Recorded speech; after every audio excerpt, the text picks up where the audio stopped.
Hello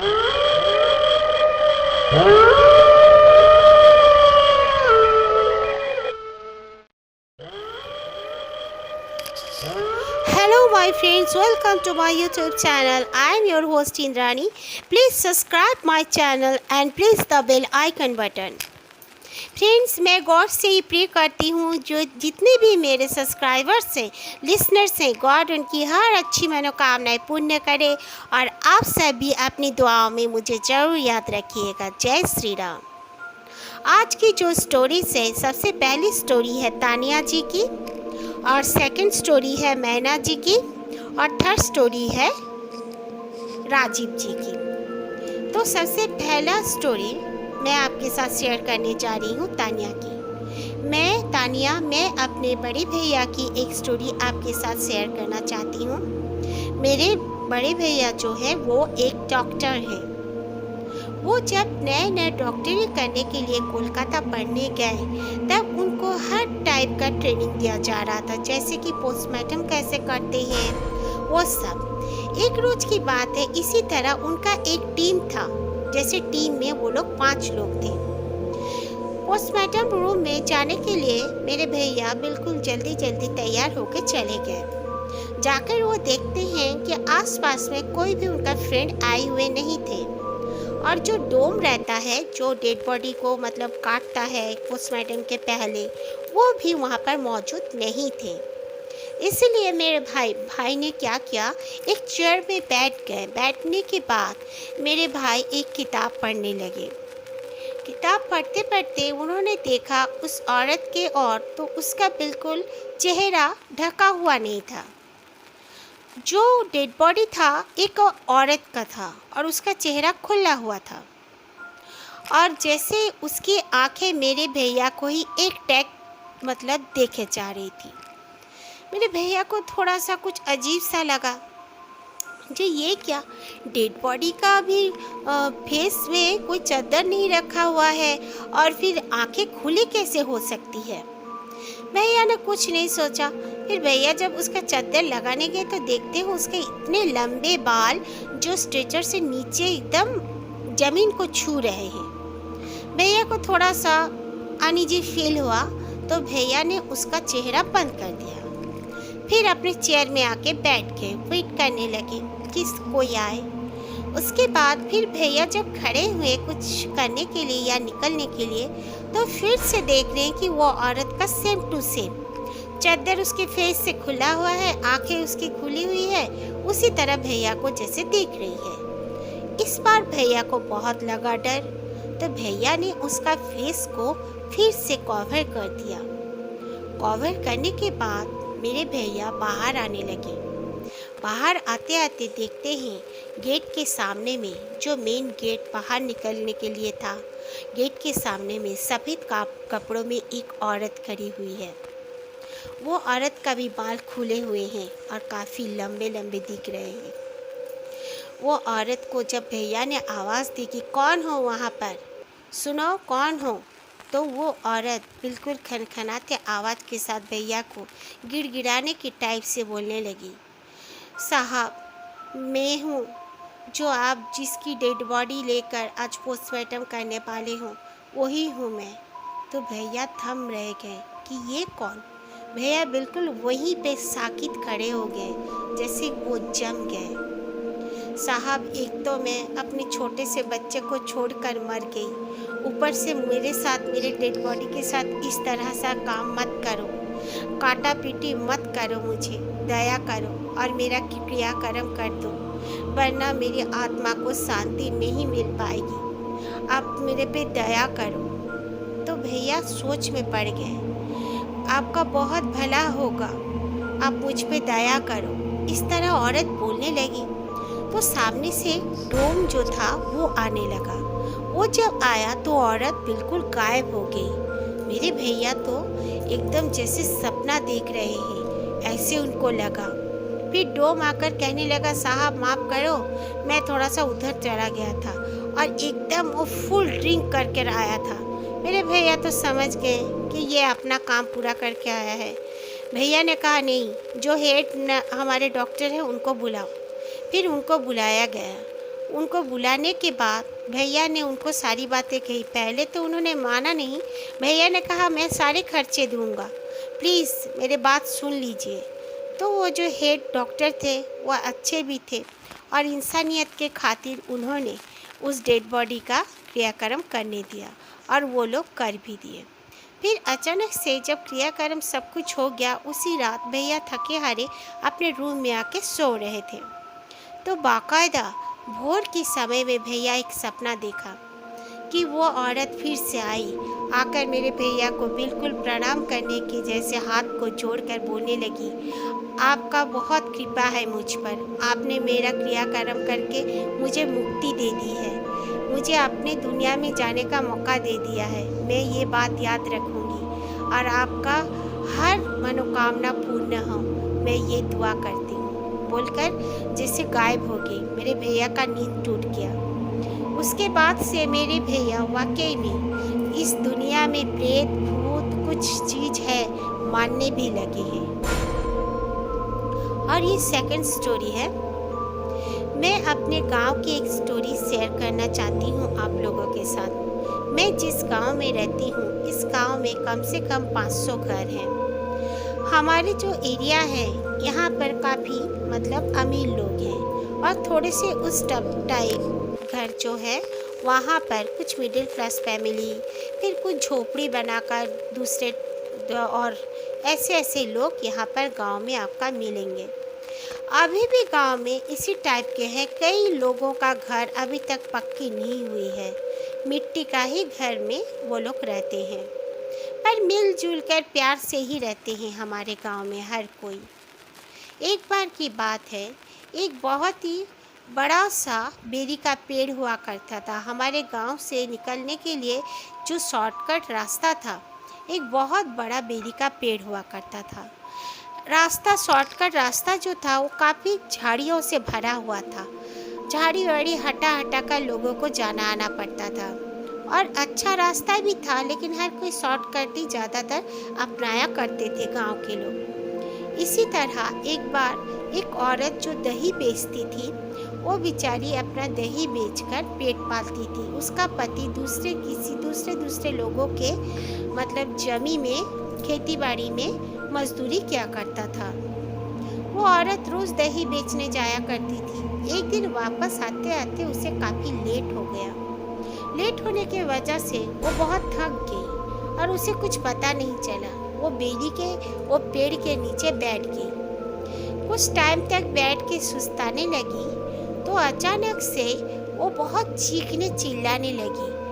जो लोग खेती बाड़ी करते हैं वो लोग का मर्चेंट बोलते हैं, जो लोग अपना मतलब खेती बाड़ी का वॉच करने के लिए वहाँ पर बैठे रहते हैं, वो लोग को सुनाई पड़ा इस औरत का आवाज़। तो इतना कौन चीख रहा है चिल्ला रहा है सोचकर ये लोग दौड़ के वो उस तरफ गए। जाकर देखते हैं वो औरत बिल्कुल एक छोटा सा नहर था उसमें गिरी हुई है। जल्दी से उसे उठाकर गांव के लोग पहचानते थे, उसको घर में ले गए। घर पर जाके भी औरत बहुत चीख रही थी, चिल्ला रही थी। रात भर उसने कुछ नहीं कहा, बस रोना शुरू, रोती रही और चीखती रही, चिल्लाती रही। सुबह जब हुई, कुछ लोगों ने मिलकर उसके पति के साथ मिलकर उसे डॉक्टर के पास ले गए। डॉक्टर ने जब उसे देखा तो डॉक्टर ने कहा कि इसकी जो रीढ़ की हड्डी है वो टूट चुकी है और बायां पैर का हड्डी भी पूरी तरह टूट चुकी है। ये बहुत ही मतलब नामुमकिन जैसा बात है, इसके साथ हुआ क्या है? तो लोगों ने कहा हमें कुछ नहीं पता, ये चीख रही थी, चिल्ला रही थी। ये आवाज़ सुनकर हम उसके पास दौड़ के गए थे। फिर औरत हॉस्पिटल में रह के जब थोड़ा सा होश संभाली, तब उसको पूछने पर उसने सारी बातें बताई। उसने कहा कि मैं जब बेरी के पेड़ के नीचे बैठी थी, 15 मिनट से ज़्यादा ही नहीं होगा, मैं बैठी हुई थी, सुस्ता रही थी, मुझे अच्छा लग रहा था पत्थर के ऊपर में बैठ के। अचानक से जैसे मुझे किसी का रोने का आवाज़ आया। मैं इधर उधर देखी, खड़ी हो गई, लेकिन मुझे कोई नहीं देखा। उसके बाद मैंने देखा कि कुछ बैर पड़े हुए हैं। मैंने कुछ बैर उठाना चालू किया तो जैसे मुझे किसी ने ऊपर से कहा, तू तेरी ये हिम्मत, तू मेरा पैर लेगी, बोलकर कोई मेरे ऊपर छलांग लगा दी। जब छलांग लगाई मैं गिर गई और मैंने उसे देखा। उसके बाल पूरे पेड़ पर भी थे, वो नीचे थी। उसके इतने लंबे बाल उसके सर से लेके पेड़ में भी लटके हुए थे और उसके आँखों की पुतलियाँ नहीं थी, बिल्कुल सफ़ेद थे। वो बहुत ही खतरनाक एक चुड़ैल थी। मैं तो बहुत डर गई और उसका खनखनाता आवाज़ जैसे मेरे कान को चीर रहे थे। मैं बहुत माफ़ी मांग रही थी, लेकिन वो मुझे उठा उठा के पटक रही थी। उसके बाद मुझे इस पानी में फेंक दी। मैं दर्द से कहरा उठी, चीखी चिल्लाई। उसके बाद गांव के कुछ ये लोग आकर मुझे उठाकर घर ले आए। ये जानने के बाद सबको खौफ आ गया और उस रास्ते से जाने के लिए सबको मना कर दिया गया। ये औरत का जो पैर था पूरी तरह वो हड्डी इस तरह कर दी थी, पूरा चूरा हो गया था इसका हड्डी। डॉक्टर ने कहा रीढ़ का हड्डी तो ठीक होना नामुमकिन है, लेकिन इसका पैर काटना पड़ेगा। अगर पैर नहीं काटोगे तो ये चल तो नहीं पाएगी ऐसे में भी, लेकिन इसको तकलीफ़ होगा, कुछ दूसरा बीमारी हो जाएगा। लेकिन उसके घर वालों ने कहा नहीं, ये जितना दिन तक जिंदा रहेगी काटा पीटी हम लोग को नहीं करना, क्योंकि ये बहुत पहले के समय का बात है। उसे लेकर घर आ गए और वो चारपाई में ही पड़ी रहती थी और खाली कहती रहती थी, देखो देखो मेरे सामने आके खड़ी हो गई है, मुझे माफ़ कर दे, मुझे माफ़ कर दे, मैंने तेरे बैर नहीं खाए हैं, चली जा तू यहाँ से, मुझे माफ़ कर दे। इस तरह औरत बार बार कहते रहती थी।